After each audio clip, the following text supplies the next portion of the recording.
Damai sejahtera dari Allah memelihara hidup saudara sekalian. Amin.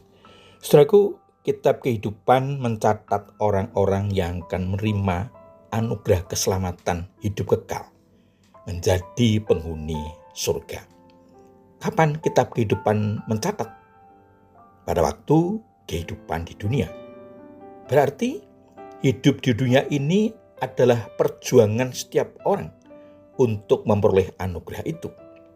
Bagi yang tidak tercatat dalam kitab kehidupan akan dihukum dalam lautan api di neraka.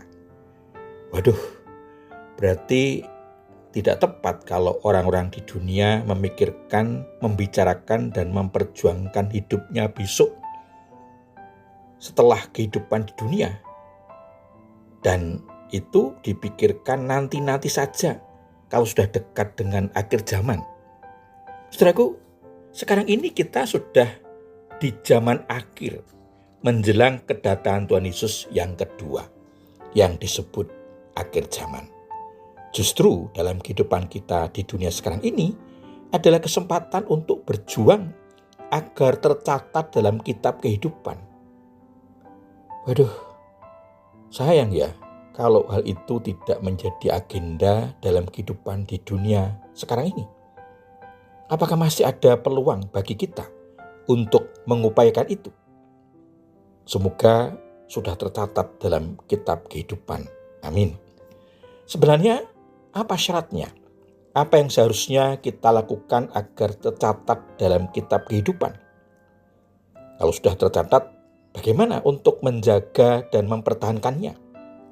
Saudaraku, ini hal yang penting dan mendesak untuk kita cari dan temukan jawabannya.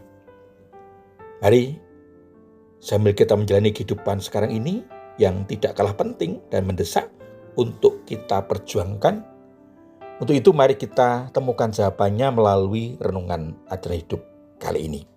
Sebelumnya mari kita mohon berkat Tuhan dengan berdoa. Bapa di surga, terima kasih atas kasih dan kemurahan-Mu dalam kehidupan kami sampai saat ini. Kami akan menerima firman-Mu untuk menemukan jawaban atas rahasia kitab kehidupan dalam kehidupan kami sekarang ini dan nanti. Di akhir zaman, apakah kami Engkau layakkan untuk menerima anugerah-Mu hidup bersama Engkau di surga? Roh Kudus memberi hikmat kepada kami agar kami dimampukan memahami dan menerapkan dalam kehidupan kami sehari-hari.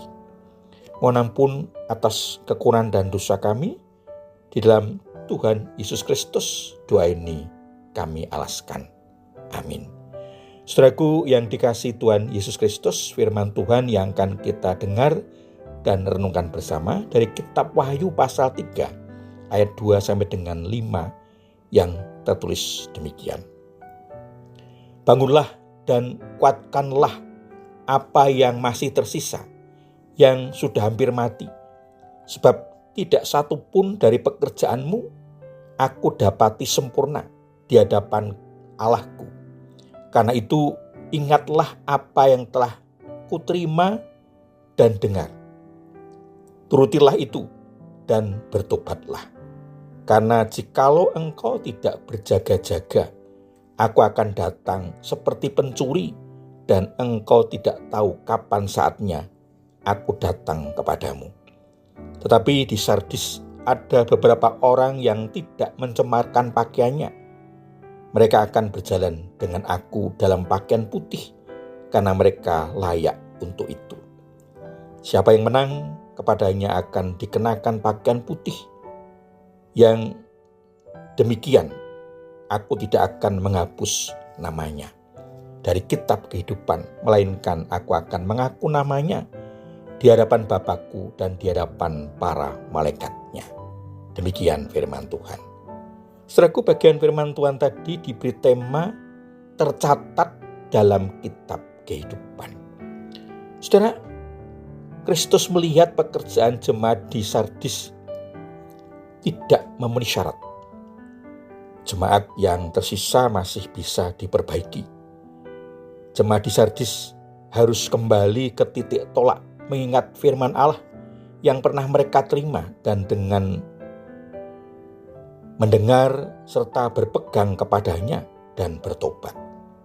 Kristus akan datang kedua kali agar berjaga-jaga, sebab kedatangannya seperti pencuri. Orang-orang yang setia kepada Tuhan dilukiskan sebagai orang-orang yang tidak mencemarkan pakaiannya. Orang-orang yang setia untuk selama-lamanya berjalan bersama-sama Yesus dalam pakaian putih. Nama-nama orang yang setia itu tidak akan dihapus dari kitab kehidupan. Dan Yesus kepada yang setia kepadanya, ia akan mengakui nama mereka dengan memberi kesaksian yang baik pada hari pengadilan yang besar itu terhadap Allah dan malaikat-malaikatnya. Orang-orang yang disebut setia adalah orang-orang yang mengalami kelahiran baru, pembaruan hidup, dan bertekad dalam iman kepada Kristus sampai akhir. Sedangkan orang-orang yang lahir baru tetapi kemudian menolak untuk bertekun dalam iman dan menjadi pemenang, namanya akan dihapus dari kitab kehidupan, yang berarti kehilangan hidup kekal, pada akhirnya dihukum dalam lautan api. Puji Tuhan. Saudaraku, kita sekarang tahu apakah kita sudah tercatat dalam kitab kehidupan atau belum. Dan setiap kita yang tercatat dalam kitab kehidupan mempunyai tanggung jawab untuk menjaga dan mempertahankan anugerah Tuhan di dalam Yesus Kristus.